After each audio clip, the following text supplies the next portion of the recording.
So yeah, at the time we didn't know who we were interviewing, and it was a lot of like heavy hitters of the collecting scene.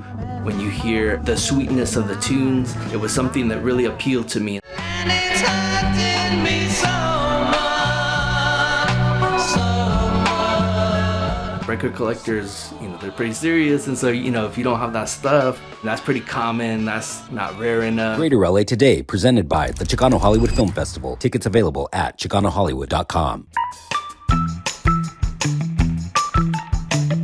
And Jesus, so you said as the subculture of the Grupo Los Soleros, a bunch of Chicano record collectors. So right around the time you started documenting in like 2010, 2011-ish, right? That was actually the genesis of this movement from what I remember you telling me. What got you to say, you know what, this is a story that needs to be collected. This is something that I've got to bring together. This one goes real hard right there. When you set off on this journey, you're introducing the Chicano culture and show the world what it is. Yeah, so nowadays there's a lot of collectors. There's always been collectors, but as far as booking like gigs, like playing at events, playing at bars, starting forming collectives of these different collectors and putting out material. There's a lot now. Just about every weekend and all across California, there's collectors putting on shows. They have residencies at bars and all these things. But back when we were interviewing people in 2012, it wasn't like that. They were just individually collecting and putting out compilations, but not so much as going out there every weekend and gigging, pretty much kind of like a band. So yeah, at the time we didn't know who we were interviewing, and it was a lot of like heavy hitters of the collecting scene. They weren't really like gigging; they were just collecting, putting compilations, and that's it. But after that, around that time, that's when people started like, hey, let's go out there, let's go to VFW halls, let's do it like as if we were a band. Like, let's just put together all these collectors and have all these people come and dance and listen to the music. So I think that 2000 and late 2010s is when that kind of scene started.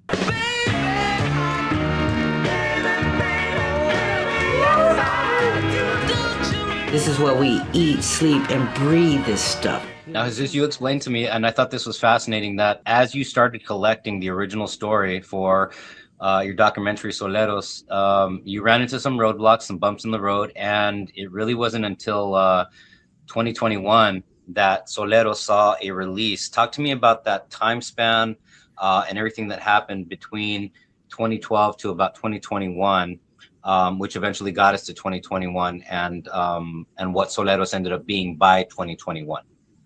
Yeah, so we were collecting these interviews, or doing these interviews. We interviewed 5 collectors and a radio DJ, JJ Amaya. And during that time, within, I'd say, a year, and as a filmmaker, as an artist, you tend to procrastinate a lot. So you kind of have stuff shelved for a little bit until you get that burst of creativity again, or that, that spark.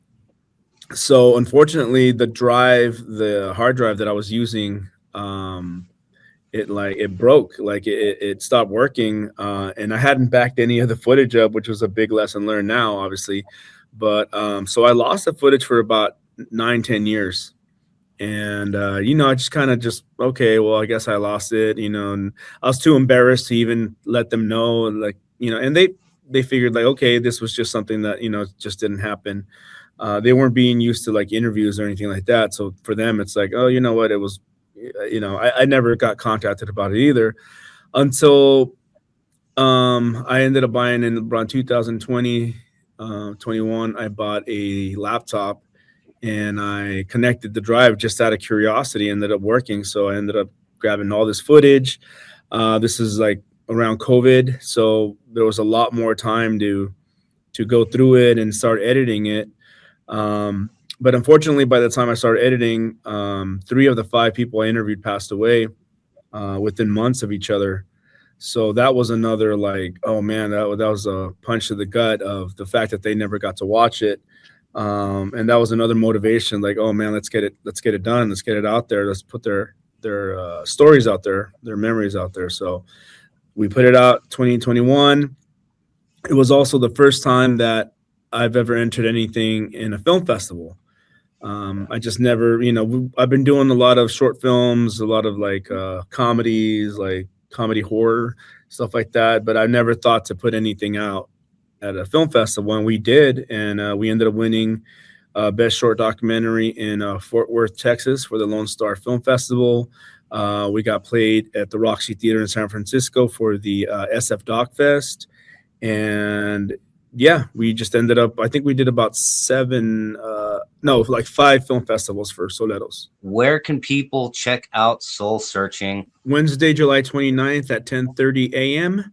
It's an early showing. It's, I think that's opening day, the 29th, Wednesday. It's at the Union in Pomona, California, and it will be screening in the South Hall. Ruben Molina, one of the protagonists of the documentary, will be there. Yeah, it'll be Wednesday, July 29th at Pomona and the South Hall. Greater LA Today, presented by All We Have, now streaming on Tubi.